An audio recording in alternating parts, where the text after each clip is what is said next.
Hi guys, so today I am going to talk about all of my March favorites. I keep wanting to think April because it is April, but we gotta talk about last month, which is March. I am super tired. I don't feel so hot right now, and also I'm not home alone, and usually I film when I'm home alone so I can be like loud and talk to myself and not feel ashamed about it, even though I shouldn't. But I still awkward about it. I don't want people to hear me talking to myself, you know? So I know that I skipped February favorites. I just didn't have a lot to talk about. I didn't really have time to film it either. So I was going back and watching my January favorites, which feels like forever ago, to see what I had already talked about.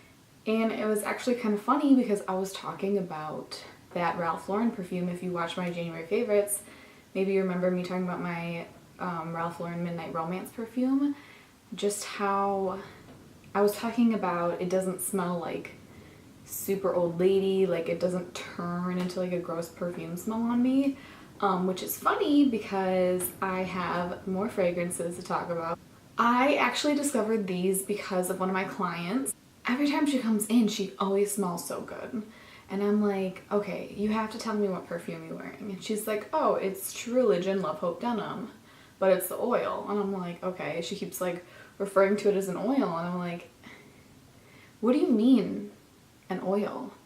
And apparently there are these websites and these people make oils and they copy like higher end fragrances. So I was like, okay, she kind of sold me on it. So I went on there and I ordered 3 different fragrance oils. One of them being the True Religion Love Hope Denim because that's what she wears. I got another one of a perfume I already have that I'm almost out of. I don't know where the bottle is though. And then I also got Lancome La Vie Belle because when I worked at Nordstrom, I loved this perfume. But it was one of those perfumes that turned on me. Like I would spray it and it would smell good. And then after I would wear it, it would like, you know, mix with my body chemistry. It was disgusting on me. So I ordered these from Fragrant Body Oils with the Z.com. I'll leave it down below so you guys can see it. They have it like on here. It's like the jankiest bottle, right? I ordered, this is like a huge one, which is funny because I don't even like this one that much anymore. I've been loving this one, as you can see like how much I've used of it. I've been wearing this like every day for this whole month, but I've still only used like that much. I ordered all 3 of those plus shipping for under $15 and they last forever on my skin. Even though they're in a roller ball, they're super strong. The fragrance doesn't change on me. I just love these so much. I just put a little bit on my wrist and a little like that, and I can literally smell it all day. This stuff is unreal. I'm like super upset nobody told me about this earlier. So these fragrance oils, that's where it's at. So the next 2 things I have to talk about are kind of hilarious because seriously, I used to hate both of these. The first one I want to talk about, I might not make it sound really appealing. I'm going to tell you why I didn't like it, and I'm going to tell you why I do like it. It's the Ardell Lash Glue. I got this just because it's clear. You know, it's not white that dries clear. When I first used this, I did not like it.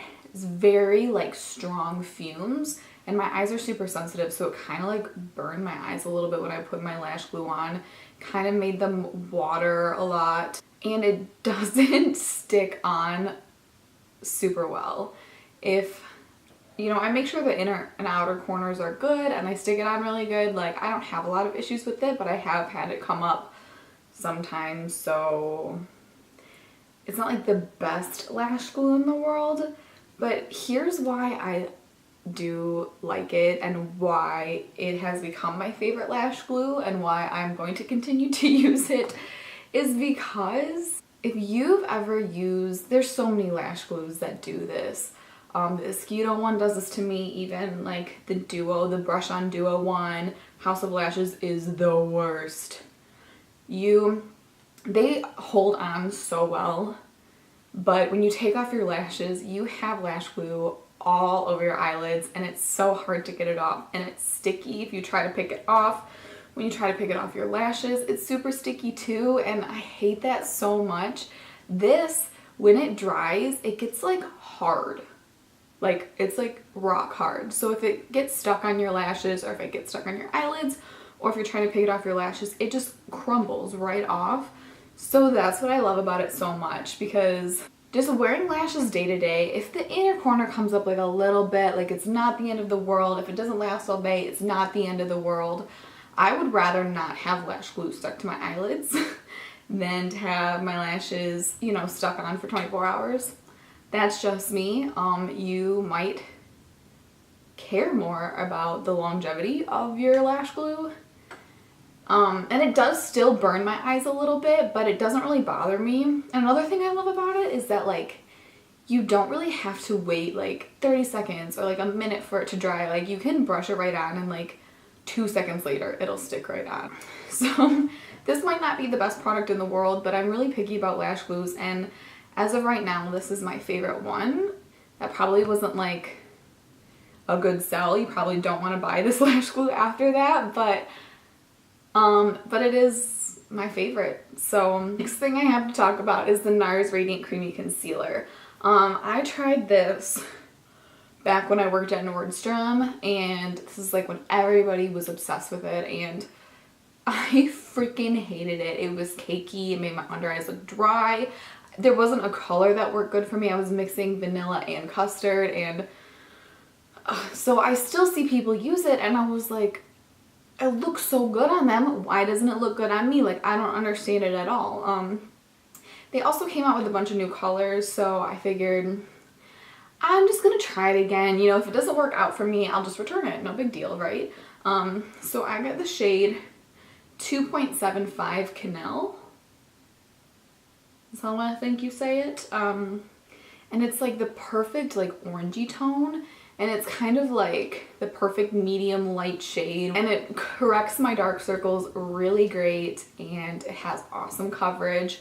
I don't know if maybe, you know, I'm using better skincare and my under eyes are less dry, or I'm just putting less concealer on, because I don't put a lot on. If you've watched my makeup tutorials, I do like a swipe here and like a swipe here, and that's it. But I've had no problems with it creasing. It has covered everything for me, and I just love it so much. And I always said it with the Maybelline Fit Me powder, because that's my favorite powder of all time. And that's like another thing, is I don't know if maybe the powder, if that's why I like it. I don't know what the deal is, but I love it. The next thing I have to talk about is my Anastasia Modern Renaissance palette. I just wanted to talk about this because I got it in February or March, I think. And because it was new to me, I did use it a lot. I do love the colors in here, and I love the quality of the eyeshadows.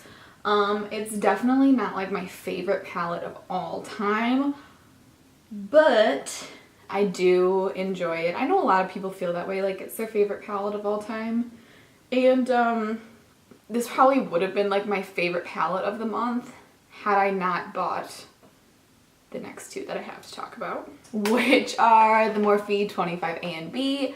I have been using these a lot on Instagram. I don't really think I've shown them on YouTube that much. Really only in my last tutorial, and I only use one shade of it. I haven't done any tutorials using them yet or anything, but I'm including them together because when I use one, like, I really don't just use one, I really use both. In the 25A, I obviously love the warm tones and the golds. I mean, duh. This has good, like, matte transition shades. But with the 25B, I love that it has, like, those purples and burgundies in there. I know, like, next to each other, they look super, super similar, and you know I'm a crazy makeup person when I'm gonna say this, but I really think they're super different. I do love these. The quality of these shadows are super awesome. I mean, I love Morphe. I think everything from Morphe is awesome, honestly. And so yeah, these are the only reason that the Modern Renaissance palette isn't really my favorite this month. And I know, like, these are two palettes, but I use them together all the time, and I just think the shades in here are just so awesome. So My next favorite are the Casey Holmes and Smashbox highlighter palettes. I also talked about these in my haul, that if you saw my haul, you know that I got a lot of highlighters this past month. I hate to say it again because I know there's so much hype around this palette, and I know I love Anastasia and I love Nicole Guerrero, but their palette together really just, like, I like it. I use it, but it's definitely not my favorite. Like, it definitely wasn't worth talking about in this video. These palettes are just, the quality of the shades are just so much better. They're so much smoother. I love the colors in them. I also said this in my haul. I'm repeating myself a lot, but I'm assuming that you didn't see the video. I think that, you know, this one is the pearl, this one's the gold. I think that you could just pick one and you'd be like all set with a light, medium, and dark highlight shade. I mean, obviously I got both because I'm crazy makeup lady, but I think that you could just get one and you'd be like all set. And the last thing I have to talk about is this NYX lipstick. This is the NYX Plush Gel Lipstick in the shade Nude Beach. This is the lipstick I'm wearing right now. I posted on Instagram that I had claimed this my favorite lipstick of all time. And where that's like a super bold call. If you watched my last tutorial, I just quickly said, like, I don't like lipstick, and I don't like lipstick. I wear lipstick in my videos and on my pictures on Instagram and stuff like that, but day to day, even if I do my eye makeup, like, I usually don't wear lipstick. I just feel like it gets everywhere. I just don't like it. I feel like I can never find a shade that looks good in me. Like, I really just don't like the way I look in lipstick, and I know that's probably because I'm not used to wearing it. I used to wear lipstick all the time. Like, I would wear like purple lipstick every single day, and I don't know what happened, but I just want something that's like just a soft nude and glossy that adds a little something something, and that's it. Because I like doing my eyes, obviously. If you guys haven't noticed yet, I prefer to do eye makeup. But I love this formula. It does smell a little weird, but once it's on, you know, you don't smell it anymore. But it's just like, it's a really great formula of lipstick, the Plush Gel Lipsticks. I don't know why more people don't talk about these, but these are really good. It's from NYX, so obviously it's affordable, and yeah. So that is all the favorites that I have to talk about this month. I hope you guys enjoyed this video. I would love it if you would comment and let me know your favorite products for this month. I always love trying new things, looking at new makeup, and I love hearing what other people love, so I would love it if you let me know. I know I said love like 10 times, but give this video a thumbs up if you liked it, and subscribe to see more of me, and I'll see you guys in my next one.